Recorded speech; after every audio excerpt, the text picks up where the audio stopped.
Today we're going to go over the CSS property position, focusing primarily on relative and absolute. Now I know there's a lot of information out there and videos here on YouTube, but I thought I would try my hand at explaining this in a way that may help you better understand it. So if you're ready to go, let's do it.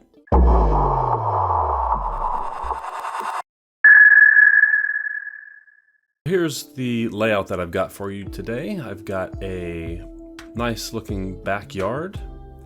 I have an inner div here where I want all of the images to be contained. I've got a doghouse. I have a dog. I guess we can name him like Buddy or something.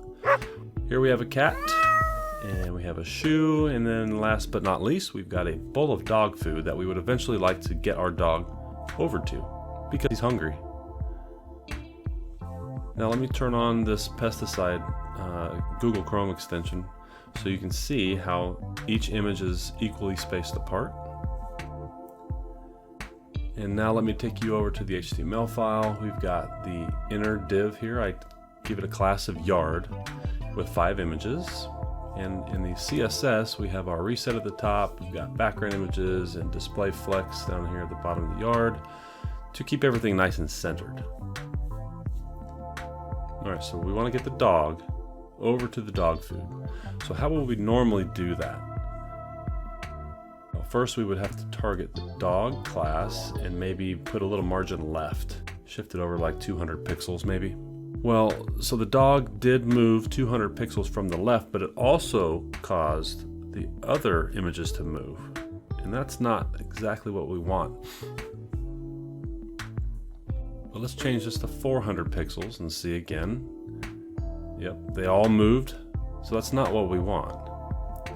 So instead of doing a margin left, we will actually use the position relative here. Now you notice when I use position relative, nothing happened here.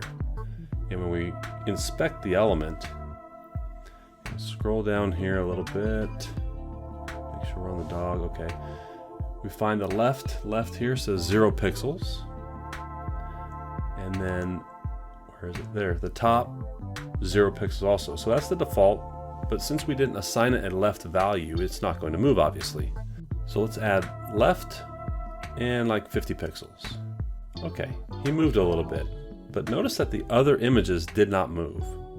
Let's change this to 200 pixels. See if we can get him closer to the dog food bowl. Oh, well, that's not good. He's right on top of the cat. That might be a bad idea. Let's go ahead and move him so that there's not a fight. All right, let's move him over to like 450. Oh, now he's on my shoe. That is not good.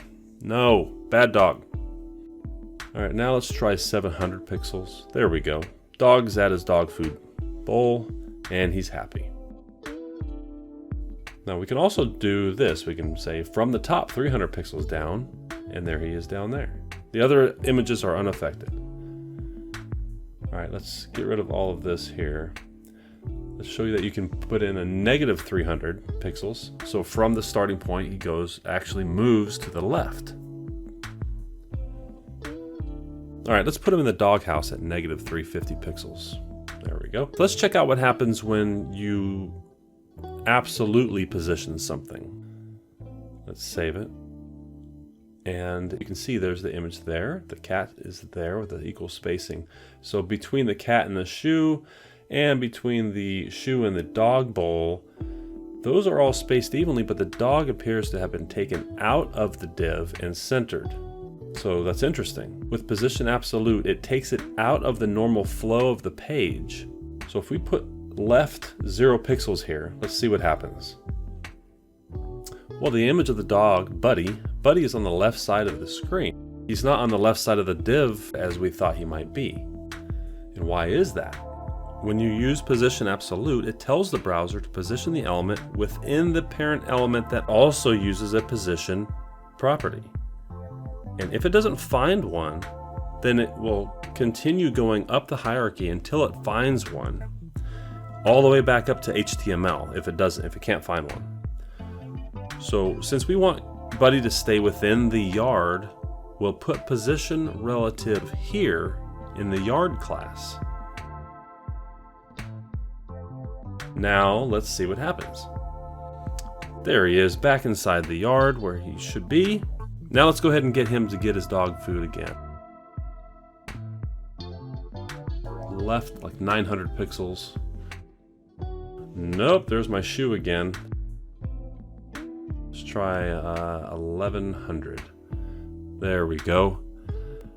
Alright, so that's really the difference between position relative and position absolute. Well, thank you for watching. I hope I was able to help you learn something today. Please be sure to like the video and subscribe to my channel, and leave a comment below if you have any special tips or tricks involving position relative or absolute. See you next time. Take care.